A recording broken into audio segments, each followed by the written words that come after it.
They shattered glass ceilings and saved lives. Tonight, in celebration of Black History Month, 9 on Your Side is highlighting history makers right here in the Tri-State. Kristen Swilley introduces us to pioneers in the medical field in a series that we're calling Black History Month, Then and Now. Dr. Lucy Oxley often passed along a piece of advice she got from her parents. Find yourself, prepare, go.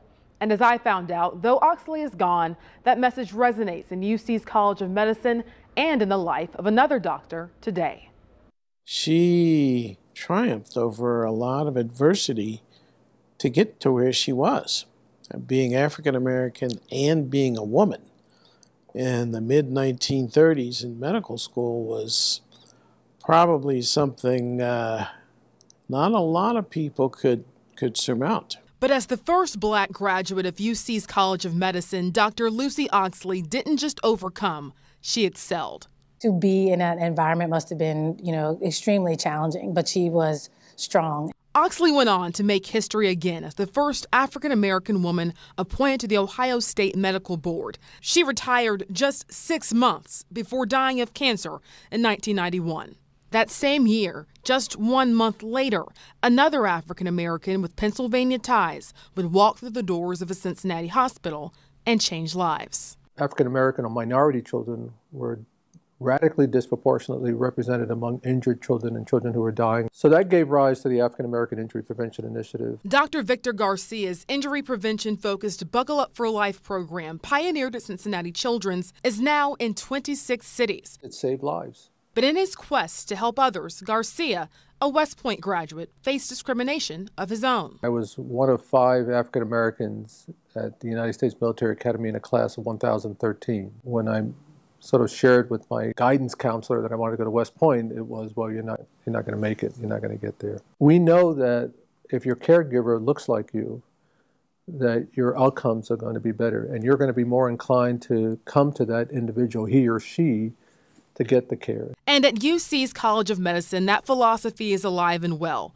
Today, a scholarship exists in Oxley's honor. To see someone like her, I think, gives our students hope that if she could survive in a class full of white men by herself, certainly they can overcome the challenges that we're dealing with now.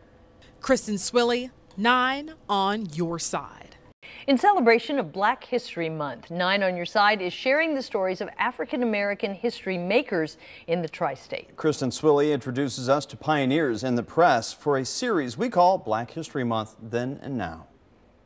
Newsrooms, they are places of varying ideas, techniques, and mediums. But for a long time, many of them were missing something very important: diversity. And that means African Americans, including those in Cincinnati, started putting their own stories on paper, often in the face of fierce opposition. It was a one-man staff, really, for the most part in its early days. 99-year-old Marjorie Parham will tell you her late husband, Gerald Porter's first love was his newspaper. It's given African Americans a voice. And when it debuted in 1955, the Cincinnati Herald spoke loudly, celebrating the joy of weddings, lamenting the loss of life. Things that might have been smoothed over or overlooked or underreported. It is the kind of defiance the publisher of The Union, another Black newspaper in Cincinnati, embodied decades earlier. If you were compiling a list of the most influential people in Cincinnati history, Wendell Phillips Dabney's name would definitely be on that list. Writer, editor, salesman, Dabney was the paper, and the paper was Dabney, meaning he'd protect it at all costs, even keeping a revolver on his desk and defying death threats. He published in the paper his schedule, like, here's when I leave my house, here's the route I walk, here's when I arrive at the office. Basically, Dabney was saying, if you want to get me, here I am. Dabney worked on The Union until the year he died. Porter passed, filing one last story for the Herald. He had been out photographing some kind, taking pictures of some sort of an affair. Parham says the Cincinnati Herald publisher fell asleep while driving away, hit a guardrail, and was taken to an area hospital. My husband had been up in X-ray, but they were bringing him down, and but if he needed further care, I'd have to move him because they didn't accept Negro bed patients. Sometimes I flip through here. But today, Porter's legacy lives on in this Avondale office. People have to be vigilant. We have to keep fighting, have to keep advocating. Here, the Council and Friendship of Parham, who briefly took over the Herald after Porter died, is valued by current publisher Jan Michelle Lemon-Kearney. She's been really good about helping us stay on course. And while a lot has changed, the staff is still speaking up with the hope everyone can be heard. So many people have a lot to say, and we have to work together. Kristen Swilley, 9 on Your Side. 9 on Your Side's Kristen Swilley is exploring Black History Month then and now. This week, we introduce you to a historical figure with conviction and a woman who refuses to settle for barriers that keep people from moving beyond their past. As a kid, I loved history. I could not get enough of it, particularly African American history. And today, it's Dorian Mason's mission to make sure no one's history holds them back. What I realized even as a kid was that there was this thing, the law, that either really propelled groups of people forward or significantly oppressed them.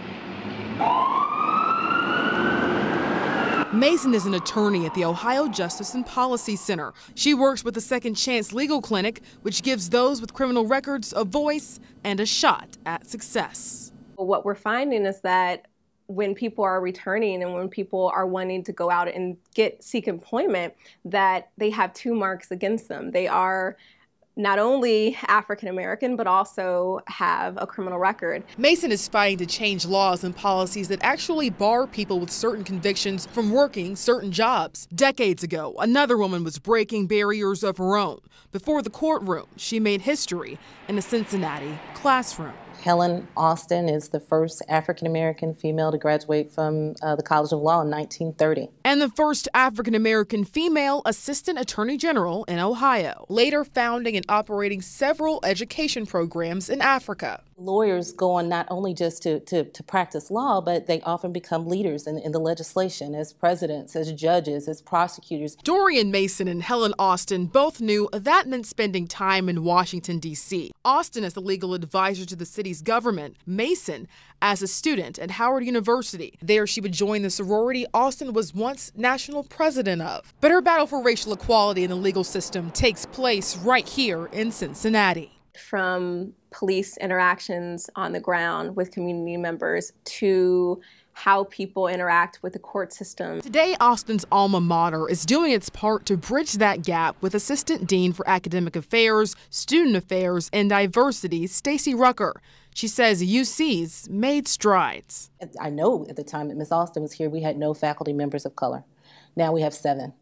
And that's out of a faculty of a size of 30. And people of color now make up 33% of the College of Law student body. I think that she would be proud of the things that we've been able to accomplish, but I think she would be like, there is so much more work that needs to be done. Kristen Swilley, 9 on Your Side. It's the last day of Black History Month, and tonight we're exploring a subject that's been in the spotlight. That's right. 9 on Your Side's Kristen Swilley shares the history of African Americans in Cincinnati law enforcement.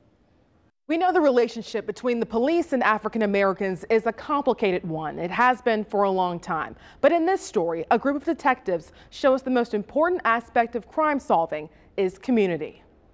I have always wanted to be a superhero. As a child, I grew up watching Batman. And for more than 3 decades, Mary Thompson Jackson's career has soared. She's an amazing investigator, and the work that she does, I think she represents the agency really well.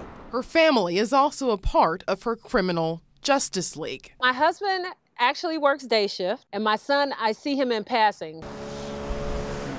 But the detective and SWAT negotiators' toughest missions take place on the streets of District 4, which is predominantly African American. Jackson admits the department didn't always reflect that.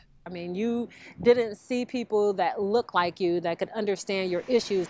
There are now African Americans throughout the chain of command, 3 black chiefs in a row. Jackson herself is now 6th in seniority. It makes it easier to have relationships with the community. There's the no snitching, so it's harder to get leads from people who actually are witnesses to the actual act. The battle to form alliances with the people they serve has been happening for more than a century. We had race riots here going back into the 1850s. It was hard. The department's first black detectives, James Allen and Henry Johnson, helped bridge that gap and solve crime before DNA and trace evidence could help. You cultivated your informants, and that's how things got done. At that time, the department and the city were both segregated. But today, their legacy is highlighted at the Greater Cincinnati Police Museum, where Gross is curator. He won a popularity contest while he was a policeman. He was very popular. Detectives like Frank A.B. Hall made history in and out of uniform. He was the first police officer of any race that we know of to join city council here. Bonding with those they serve, that's the secret weapon this modern-day superhero passes on to others considering police work. Join and see what type of relationships you can forge through the community. Kristen Swilley, 9 on your side.